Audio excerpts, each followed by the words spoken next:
stereo recording of a band. Okay, so sometimes when you're trying to record a band or a group or something like that, you find yourself in the position of not really having that much great equipment, and you don't have the headphones and stuff like that to record a whole ensemble in the studio or enough mics and such. And so one thing you can do is you can actually do a stereo recording of the band and basically try to avoid amplification and stuff, and you could get something sounding pretty good. So what I have here is this is the finished version of this song, and I'll just kind of play it in the background a little bit. But there's a little video that I took of the setup, and as you can see, here's the ensemble. The saxophone will start in just a second. There it is. And all of this is recorded with these stereo mics, these two mics here. These are both KSM32 mics, and they're using an ORTF pattern, and they're positioned so that they get all the members of the ensemble, but you can hear how the keyboards are off to the left in the stereo field, and the bass is off to the right a little bit. Drums are straight forward, and so is sax. And you'll notice that the saxophone is louder than the drums, and that's just because it's positioned closer to the mics. And if you notice here, you'll see that there's some tape on the floor, and that's as we were sound checking, we moved the saxophone player closer or further away from the mics to get the balance with the drums, and then he had to stand on this tape to make sure he got that same level. Okay, keyboard players both playing through the same keyboard amp, so kind of limited on resources here, but we were able to put those two mics up there, and there's the close-up on the mics, and get a good sound there. And basically this is just a 003. It could be an M-Box, could be any two-channel interface, and a laptop, and some condenser mics in cardioid pattern, and get a pretty good sound. So here's the session here, and as you can see, I've taken multiple takes of the song and kind of edited them together to get this perfect take. And then we've done some other stuff we'll look at too. I'll turn it up for a second for you.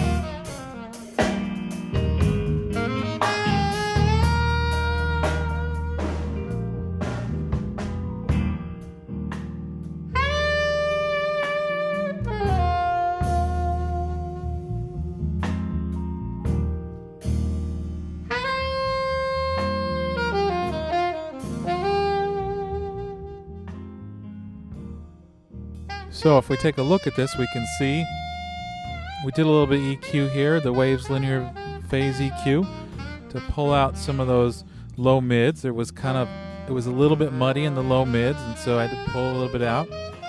And then we did some multi-band compression to it, where we once again are working on the mid-range 250 area a little bit. We're also doing some compression in the upper mids. Not much happening in the high mids and the highs. We want to keep those pretty open, not much compression going on, and then some compression happening in the low end. If that kick, we got to a spot where the kick and the bass start going again, we'll see that this will really start moving and stuff. Okay, but in addition to this, because the room, as you notice, there's a lot of acoustic treatment around. It's not a very bright sounding room. If we can get a good shot here.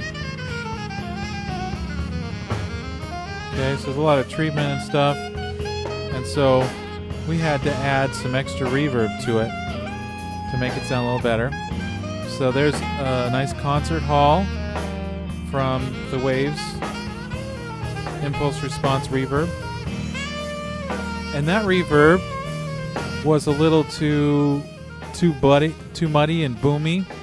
And so once again we had to put some EQ in there, and this time we just kind of took out a lot of the low end going to the reverb so that the reverb wasn't taking that low end and making it go out of control. But if you notice, we can turn up the reverb here, and you can hear definitely a lot of reverb going on there.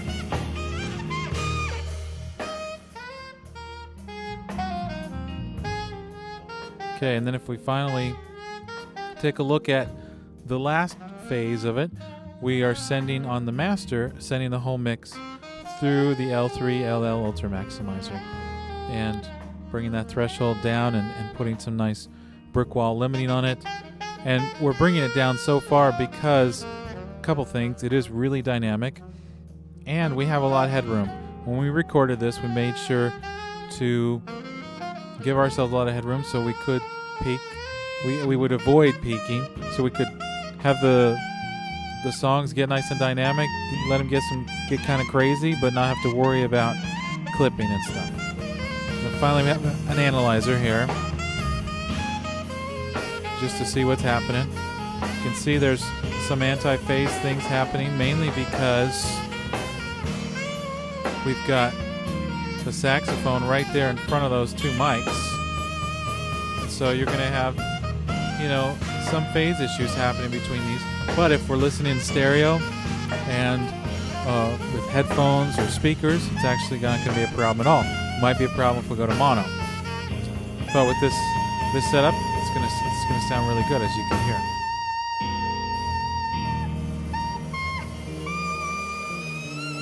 And there's our song. And that was stereo recording of a live band. And thanks for joining us. I'm Ben Harris from thedawstudio.com, and we hope to see you soon.